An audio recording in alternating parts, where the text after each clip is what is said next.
And after 9/11, Muslims across the United States spoke out against discrimination and racism they felt was directed toward them. But Islam has actually been attracting more and more Americans every day. RT's Priya Sridhar went to a mosque just outside of Washington, D.C. and found out why so many Americans have converted to their religion. Listen.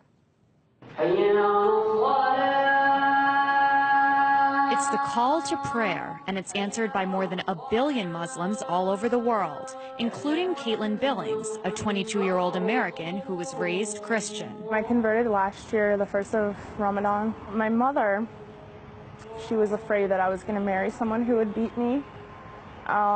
She was crying a lot. She thought that I was betraying her by changing my religion to something that she didn't know about. Backtrack almost a decade ago to 9/11. Today, our fellow citizens, our way of life, our very freedom came under attack in a series of deliberate and deadly terrorist acts. President Bush waged a war on terror, targeting extremist Muslims who were labeled as terrorists. Many Americans, like Caitlin Billings, remember that time in the United States very well. I was 14 when September 11th happened, so I didn't really know what was going on, if that really was Islam. People said it was, so I believed it just like everybody else. But as Billings got older, she decided to find out for herself. And her investigation led her to the Mustafa Center, a mosque just outside of Washington, D.C. that has become a haven for many Americans like Billings who have found Allah. A new poll found that almost 40% of Americans believe that Muslims should carry identification cards. Despite that, 20,000 Americans every year decide to convert to Islam. These converts say they don't regret their decision at all. It's a choice that they must think about every day. Around the world since 9/11, Muslims have battled bans of their religious clothing, profiling in airports, and discrimination in their everyday lives. People that I knew since I was very small think that I've changed personalities because of this. They don't see past the scarf. They just see the fact that I've changed. After joining a class to learn more about Islam, Carl Dodge also decided to become a Muslim. One of the big jokes that I've always made is before I actually sat down in the class and opened my Quran, everything I knew about Islam I had learned from CNN, And a lot of people are like that. So there were some negative reactions. And when it comes to the mainstream media, the depiction of converts can be somewhat extreme. The Pakistani officials have arrested Adam Gaddan. This is the American-born spokesman for al-Qaeda. Fox's work.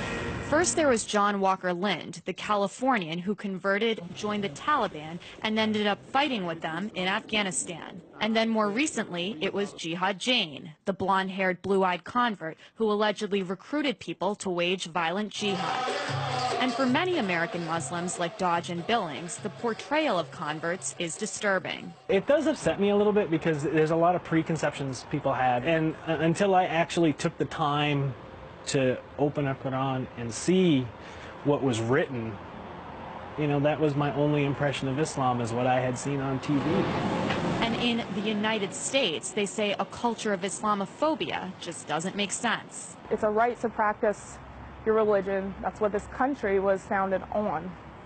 Not only, is it supposed to be that way here, this country was founded on those principles. That's, people that started this country were fleeing religious persecution. I just had somebody ask me the other day, oh, so are you against America now? And it's like, okay, I'm a U.S. veteran as well. I served in the U.S. Navy.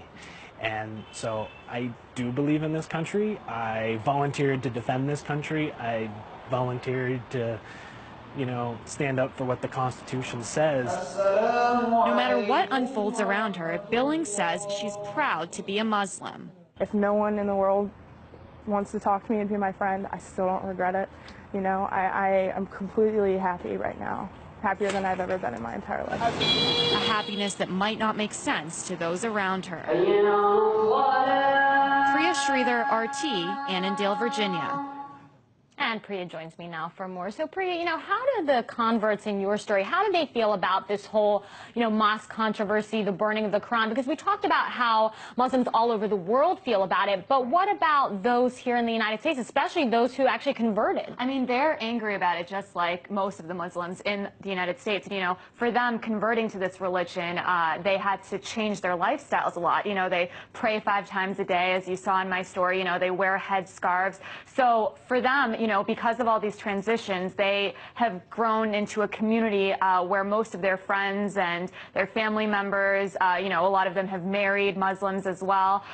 So, they're more sympathetic, and they feel that, most of these actions, the people who are against the mosque near Ground Zero, or the pastor who was planning to burn those Qurans on 9/11, are speaking because they're misinformed, which is another kind of topic that I mentioned in my story as well. That's right. I mean, a lot of them had said, look, I saw one thing in the media, but I wanted to find out for myself, so I picked up a Quran. I want you to just elaborate a little bit more on that point. Dina, I think an important thing to remember is that, although this country is supposed to be a melting pot and it's supposed to be very diverse, that only happens in certain cities and different regions of the country.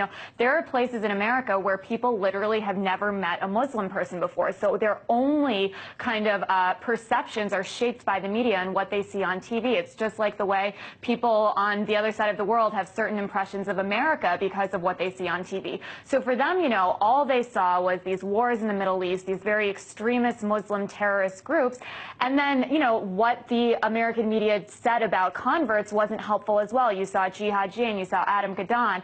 So their point is that there are very ordinary people who convert to Islam simply because they found this religion that they believe can give them hope, and, what everyone finds in whatever religion they have. And so they wish that there was more coverage of that kind of conversion as well. Definitely an interesting story. RT's Priya Sridhar.